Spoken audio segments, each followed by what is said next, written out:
This is Ask Todd on the Financial Exchange Radio Network. If you have an existing estate plan or are in the market for one, Todd Lutsky is here to answer your questions and help you plan for later life. Ask Todd is presented by Cushing & Dolan, serving Massachusetts and New England for more than 35 years, helping families with estate and tax planning, Medicaid planning, and probate law. Visit CushingDolan.com. Now, here's Todd Lutsky. As promised, we are now joined by the one and only Todd Lutsky from the law firm of Cushing & Dolan. We've got the phone lines open here at 888-205-2263. That's the number to call if you've got a question for Todd. He answers them right here live on air.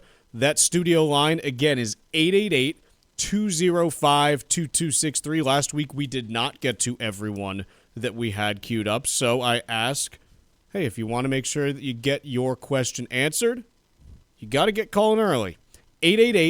888-205-2263. That is the number. One more time, it's 888-205-2263 to ask your question to estate planning attorney Todd Lutsky. Mr. Lutsky, how are you doing today? I am doing great. How about yourself? Pretty well myself. I'm really excited about this year's upcoming Fibonacci convention, actually. Fibonacci? Fibonacci. Yeah, I don't know if I know that. Fibonacci numbers? Yeah? Yeah. This convention is going to be as big as the last two put together. Okay, I get it. There you go. I get it. I knew you'd get there. I knew you would. Todd, I want to talk a little bit about gifting since we are in the holiday season, a giving mood, all that stuff. Yeah. When it comes to gifting, and specifically a gifting strategy, a long-term one for an estate, when is the right time to start considering that such that you're able to actually use it to manage the size of your estate, but that you're not causing problems by gifting too much too early? Yeah, and I think why tax attorneys like ourselves are always busy in the year end is November and December. Like, let's say we've done planning for clients years ago, right? And they generally, depending on the size of their estate, of course, if it's a smaller estate, they might not be overly concerned about gifting because it's not designed or needed, I should say, to reduce the estate tax. But for larger estates, and again, you could be thinking both for Massachusetts or your state estate tax and federal, they tend to call, November, December, right? It's a year-end deal. Should we make any gifts? Sure. For two reasons. One, they can check and see how the estate has done over the years. What have they, has the estate grown much this year? And do we need to make a gift? And you know what? For some people, it's just that year-end present interest exclusion gift. Maybe I don't need to make a ton of gifts, but remember, one of the ways to make a gift is a present interest exclusion gift, which today is, I believe, $18,000 per year per person that you can give away. And it's per year. So as you approach year end, you might say, hey, should I use my exclusion before I lose it? I know I get it every year, but why not use it if I can? Write a check any way you want to anybody you want for that amount or less, $18,000 or less, and there is no filing requirement and no gift tax to be paid, no reporting requirement of any kind. Just easy. So that might be why. Talking with Todd Lutsky from the law firm of Cushing & Dolan. To ask Todd your estate planning question about your estate plan, call 888-205-2263. We do still have room on the phone lines here. Again, at 888-205-2263. Make sure you get calling early so that you can get your question answered by Todd live on air. Again, that number is 888-205-2263. Todd, what kind of issues come up when someone starts talking about gifting property? Just quick summary of them. Yeah, so property is a tough one to give away. You're mentioning property, which begs the question that there's many kinds of assets that you can gift. When you're thinking about gifting, property might not be on the forefront depending on how quickly you think it might grow. I mean, if it's going to balloon in value and you can get it out of your estate when it's low in value and have all the growth occur outside the estate, well, that might be helpful. But if it's low basis and I'm giving away that property, I'm trapping capital gains tax liability at 28.8% at a bare minimum, not counting depreciation recapture if in fact it was rental property that I gave away, number one. And number two, if I do that, I might be saving on the estate tax, but I better be saving more than 28.8%. If it's state tax, I'm saving state estate tax, it's only 10% here in Mass. But if it's federal and state, it's 40 and 10, it's 50%. Well, now I'm starting to see the leverage between 28% versus 50%. And that's because by keeping a highly increased basis asset, or low basis asset, you eliminate the built-in gain when you die. Talking with Todd Lutsky from the law firm of Cushing and Dolan. Again, still a little bit of room on the phone lines at 888-205-2263. We're going to take a quick break right now, but when we come back, we're going to get right to your calls with Todd. That phone number is 888-205-2263. Again, 888-205-2263. Ask Todd with Todd Lutsky every Wednesday at 10:30, only here on the Financial Exchange Radio Network. You're listening to Ask Todd with Todd Lutsky on the Financial Exchange Radio Network. All right, Todd, right to the callers who want to chat with you. Number one, we got Steve in Watertown. Steve, you are on with Todd Lutsky. What's your question for him? Hi, Todd. My girlfriend's buying me out of my house, and I wanted to know how can she pay me without me getting screwed in tax? About $100,000 or so. So I got to ask you a couple of questions because it's a great question, and if it was easy, I would answer it. But let me see. So you bought this house together? Yes, but nothing was on the book. But because I wasn't working at the time, and we made a deal where I paid the down payment, I bought all the furniture, and then we. So hold on. Are you on the deed at all? No. So you're not on the deed. So when this sells, you are going to have no taxable event because it's. Well, she's not selling it. She's just buying my share out. So I'm moving out. And how much are you technically owed? Let's call it that way. It's kind of like you're owed something because you put money into this house, right? About $100,000. Okay. So again, I'm not sure that's going to be structured as a sale, right? That's just simply going to be her writing you a check for $100,000 because she's not selling her house, correct? Right. So, yes. So this is not going to be structured as a sale in any way. It's not going to even be reportable. To me, it's almost like you could structure it as a gift. Say she's just giving you back the $100,000 that you gave her earlier, right? Because in essence, that's what you did. You didn't get on the deed. You didn't buy into her house. You simply gave her money and she bought furniture. So I would say at the end of the day, she's giving it back to you. Now, remember, is it a taxable gift? Arguably it is. Arguably it was a taxable gift when you gave it to her. But at the, probably nobody thought it was that. Nobody filed a 709 gift tax return. I think you should have.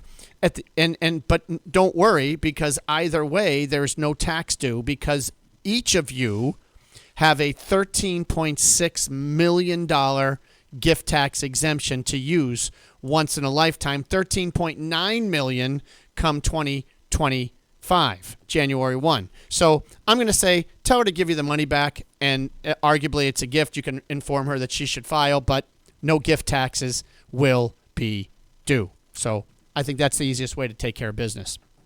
Folks, that's an easy gift idea, but making gifts in general is not always so easy. So even here, no one really thought that this was a gift. But you know what? Sometimes you throw a person's name on a child's name or something on a joint brokerage or bank account.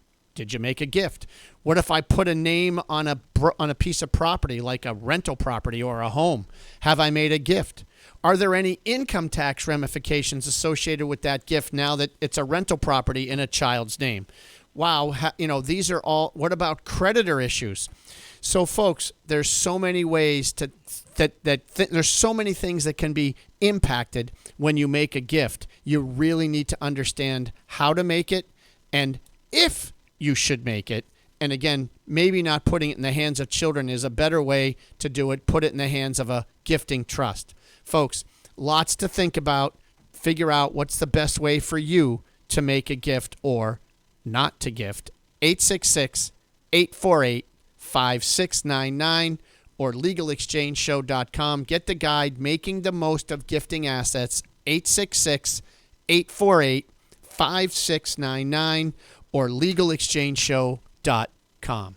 Todd, I've got another one here for you. Let's go to Jeff on the Cape. Jeff, what is your question for Todd? Good morning, Todd. Really enjoy the show. Thank you. Just wanted to ask you a question about the gift asset. Is that tax deductible for the person that is giving the gift to a family member? So great question. Not only is it not tax deductible, I'm sure you're familiar with the phrase, no good deed goes unpunished, right? So here's the story. It is the giver, not the recipient, who has to pay a gift tax. The recipient never has a gift tax when they receive it, and the recipient doesn't have an income tax when they receive it. But the giver, once again, has to pay, potentially subject to gift tax. Not only are they subject to gift tax, there is no income tax ramification associated with a gift ever. So it's not income taxable, but it's also not income deductible.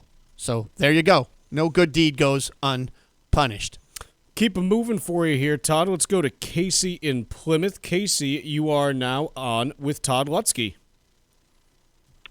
Hi, Todd. I just have a question. So my husband and his siblings inherited a property from their mom when she passed away. Mm-hmm. His sister has lived in the property and now several years later is buying the siblings out, well below market value. I'm just wondering, with what he makes on that property from the sister, how does he avoid any type of tax, if possible? Considering they're making a lot less than they would have if it was on the market. What's the value of the property? Probably $400. Call it $450. So if it's $450, so here's the deal. How long ago did the individual die that they caused them to inherit the property? It's been roughly 3 years. 3 years. Great. So here's the story. On the date of death. And there's a lot going on here because it's going to be treated technically as a part sale, part gift, because it sounds like they're buying it for way under fair market value. So a couple of things going on. One, on the date of death 3-4 years ago, all the siblings that inherited this got it with a step up in basis, which is wonderful, right? So if the property back then was worth $350,000 3 years ago, then they were to sell it right then and there, their gain would be zero because their basis would be $350. So he got a 1/3 step up in basis. So 1/3 of the value on the date of death is his cost basis. Now, if he sells it to her or to the sister now, and he gets more than what his cost basis was for his piece, so his 1/3 of the proceeds, if it exceeds his cost basis, which was 1/3 of the value on the date of death, then that difference will be treated as a taxable or a capital gain. And since he hasn't been living there, then he has to pay capital gains tax on that piece. Now, I suspect that it's very possible, since they're buying it at less than fair market value, that the piece that he gets, his 1/3, if you will, might be less than or equal to the fair market value, his basis, which was, again, 1/3 of the fair market value on the date of death, because it wasn't that long ago. So it may end up being a wash for him. He probably won't be able to generate a loss, but he might not have a large capital gain. So that's good for him. On her end, however, you may not care about this, but just for educational purposes for the radio, on her end, she's buying the property, but she's buying it for less than fair market value.